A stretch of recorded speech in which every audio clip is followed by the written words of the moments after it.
السلام علیکم سامعین، 2 جمادی الاولیٰ اور 17 نومبر ہے۔ خبر کا عنوان ہے مولانا اسماعیل صادق بلاسپوری کی اب کیسی حالت ہے۔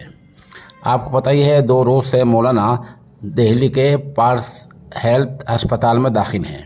وہاں ڈاکٹر نے کہا ہے کہ ابھی مولانا 2 دن تک ICU میں رہیں گے۔ بتا دیں کہ اس سے پہلے جب مولانا اسپتال گئے تھے اس وقت ڈاکٹر متین صاحب نے یہ کہا تھا کہ دماغ کی نس میں جو متاثر ہے اس میں کچھ کمی آ سکتی ہے، آ بھی سکتی ہے، نہیں بھی آ سکتی ہے۔ وہ کمی 2 بار آئی ہے، وہ دماغ کی اسی نس میں کمی آئی ہے جو نس پہلے سے متاثر تھی، اس میں دوا ڈالی گئی ہے اور مولانا آہستہ آہستہ روبِ صحت ہو رہے ہیں، یعنی آہستہ آہستہ ٹھیک ہو رہے ہیں۔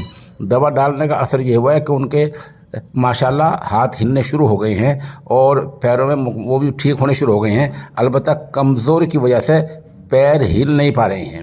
اس بارے میں ان کے بیٹے مولوی ذبیح اللہ ہمارے رابطے میں ہیں۔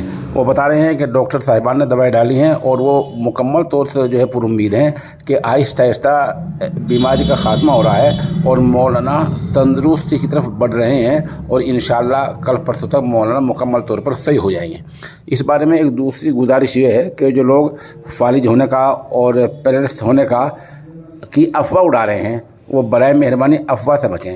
ویسے بھی حدیث شریف میں جھوٹ بولنے سے، افواہ سے، بہتان سے، اس طرح کی باتوں سے منع کیا گیا ہے۔ ایک حدیث شریف ہے، قال رسول اللہ صلی اللہ علیہ وسلم کفا بالمرء کذبا ان یحدث بکل ما سمع۔ یہ مسلم شریف کی روایت ہے۔ اس کا مطلب یہ ہے کہ آدمی کے جھوٹا ہونے کی علامت یہی ہے کہ وہ ہر سنی بات کو آگے چلتی کر دے۔ کہیں سے بات آتی ہے آپ اسے فارورڈ کر دیتے ہیں، پھر اگلا فارورڈ کر دیتا ہے، اگلا فارورڈ کر دیتا ہے، اور دیکھتا ہے نہیں، نہ پوچھتا نہ تصدیق کرتا۔ یہ اچھی بات نہیں ہے۔ آپ تو صرف اللہ سے دعا کریں کہ اللہ رب العزت حضرت والا کا سایہ تا دیر ہمارے سروں پر قائم دائم رکھے۔